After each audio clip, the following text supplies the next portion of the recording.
Hi అండి, ఈరోజు మనం తెలగపిండి కర్రీ ఎలా చేయాలో చూద్దామండి. ఇది చాలా హెల్తీ రెసిపీ అండి. బాలింత్రాలకైనా, చిన్నపిల్లలకైనా, స్కూల్కి వెళ్ళే వాళ్ళకైనా, మగవాళ్ళకైనా, వెయిట్ లాస్ అవ్వాలనుకునే వారి కోసం ఎవరికైనా కూడా ఇది హై ప్రోటీన్ ఉన్న మంచి హెల్తీ రెసిపీ అండి. అందుకనే మన పెద్దవాళ్ళు ఆషాఢంలో ఒక్కసారైనా తినాలి అని చెప్తారు. ఇది మనకి కిరాణా షాప్లో కానీ, నూనె ఆడే గానుగు మిల్లులో కానీ దొరుకుతుందండి. తెలగపిండి అంటే ఇస్తారు. ఒక గ్లాస్ తెలగపిండికి ఒక గ్లాస్ వాటర్ సరిపోతుందండి. కొంచెం పసుపు, కొద్దిగా సాల్ట్ వేసుకోండి. ఇప్పుడు ఈ వాటర్ మంచిగా మరుగుతున్నప్పుడు 1/2 స్పూన్ కారం వేయండి.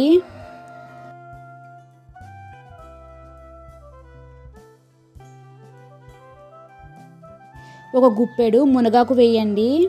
ఇప్పుడు వీటిని మంచిగా ఒక్కసారి కదిపి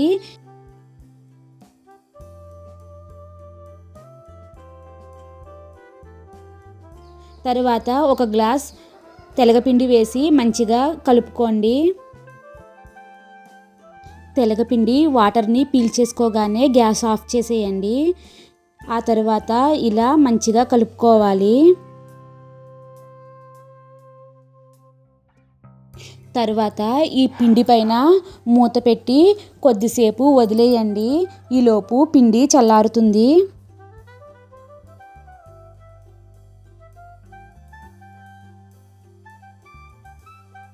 తరువాత మరొక గిన్నెను తీసుకుని దానిలో 5 స్పూన్స్ ఆయిల్ వేసుకోండి. ఆయిల్ మంచిగా వేడి అయిన తర్వాత 1 స్పూన్ శనగపప్పు, 1 స్పూన్ మినప్పప్పు, ఒక 10 వెల్లుల్లి ఎక్కువే వేసుకోండి. 1 స్పూన్ ఆవాలు, 1 స్పూన్ జీలకర్ర. మనం ప్రతిరోజు అన్ని కర్రీస్లో కూడా 1 స్పూన్ తెలగపిండిని నానబెట్టి కలుపుకోవచ్చండి. మంచి గ్రేవీలా కూడా వస్తుంది. ఒక 10 ఎండుమిర్చి, ఒక 4 పచ్చిమిర్చి, ఒక పెద్ద సైజు ఉల్లిపాయ,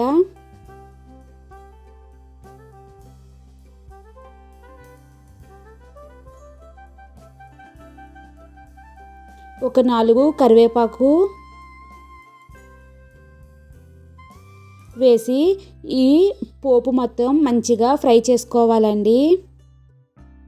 మునగాకు వేసాం కదండి, ఆ ప్లేస్లో మనం బీరకాయ కానీ, లేదంటే సొరకాయ కానీ, రొయ్యలు, పచ్చి రొయ్యలు, ఇలా మనం చాలా రకాలు వెజిటేబుల్స్ కానీ, నాన్ వెజ్ కానీ వేసుకుని తయారు చేసుకోవచ్చండి. ఇప్పుడు ఈ ఆనియన్కి సరిపడగా కొద్దిగా సాల్ట్ వేసుకోండి. నేను 1/2 స్పూన్ వేసాను. కొంచెం పసుపు వేసుకోండి. పసుపు, ఉప్పు, కారం అనేవి మీ టేస్ట్కి తగ్గట్టుగా వేసుకోండి.